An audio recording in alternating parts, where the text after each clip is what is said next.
2026 தேர்தலுக்கு முன்பாக மத்திய உள்துறை அமைச்சர் அமித்ஷா தற்போது தமிழகம் வந்திருப்பது பேசுபொருளாக மாறியிருக்கிறது.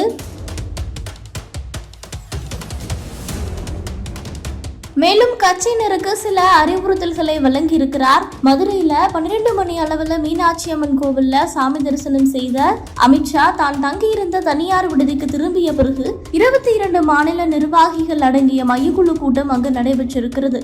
இதுல யாரெல்லாம் பங்கேற்றிருக்கிறார்கள் அப்படிங்கறத பற்றி பார்க்கும் பொழுது மத்திய அமைச்சர் எல் முருகன், மாநில அமைப்பு பொதுச் செயலாளர் கேசவ விநாயகம், மாநில தலைவர் நயினார் நாகேந்திரன், தேசிய மகளிர் அணி தலைவி வானதி சீனிவாசன் உள்ளிட்ட 22 பேர் இந்த கூட்டத்துல கலந்து கொண்டிருக்கிறார்கள். இதுல அவர் சில தகவல்கள் பற்றி காரசாரமாக விவாதித்ததாக சொல்லப்படுகிறது.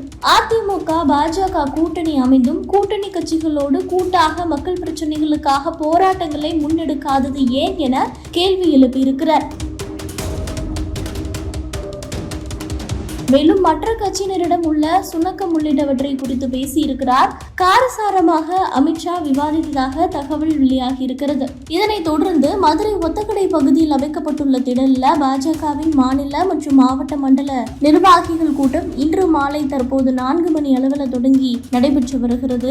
மாநிலம் முழுவதுமே இருந்து 12,000க்கும் மேற்பட்ட நிர்வாகிகள் கலந்து கொள்ளும் இந்த கூட்டத்தில் அமித்ஷா கலந்து கொண்டு நிர்வாகிகளை உற்சாகப்படுத்தி அவரவர் பகுதிகளில் திமுக எதிராக உத்வேகத்தோடு வரும் சட்டசபை தேர்தலை மனதில் வைத்து களப்பணியாற்ற முக்கிய ஆலோசனைகள் வழங்க உள்ளதாக தகவல் வெளியாகி இருக்கிறது.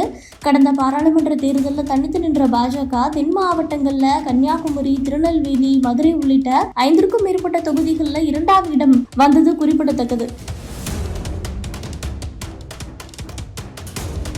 தொடர்ந்து நிர்வாகிகளிடம் அமித்ஷா என்னெல்லாம் பேசியிருக்கிறார் அப்படிங்கிறத பற்றி பார்க்கும் பொழுது நாடாளுமன்ற தேர்தலில் 2ஆம் இடம் பிடித்த மாவட்டங்கள்ல அதிக கவனம் செலுத்த உத்தரவிட்டிருக்கிறார். அதிமுக கூட்டணியில வரும் தேர்தலில் 50 இடங்களில் போட்டியிட வேட்பாளர் பட்டியல் தயார் செய்ய வேண்டும் எனவும் கூட்டணி கட்சிகளையோ அதன் தலைவர்களையோ எந்த விதத்திலும் பாஜகவினர் விமர்சித்து பேச வேண்டாம் எனவும் கூறியிருக்கிறார்.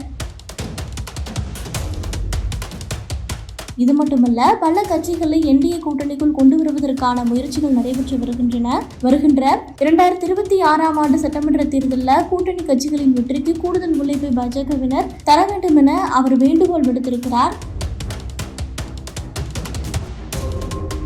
இது மட்டுமல்ல, அண்ணாமலைக்கு விரைவில் தேசிய பொறுப்பு வழங்கப்பட உள்ளதாகவும் சொல்லப்படுகிறது. வருகின்ற ஜூன் 22ஆம் தேதி இந்து முன்னணி சார்பாக மதுரையில் நடைபெற உள்ள முருக பக்தர்கள் மாநாட்டில் உள்துறை அமைச்சர் அமித்ஷா பங்கேற்க இந்து முன்னணி மாநில தலைவர்கள் நேரில் சென்று அழைப்பு விடுத்திருக்கிறார்கள்.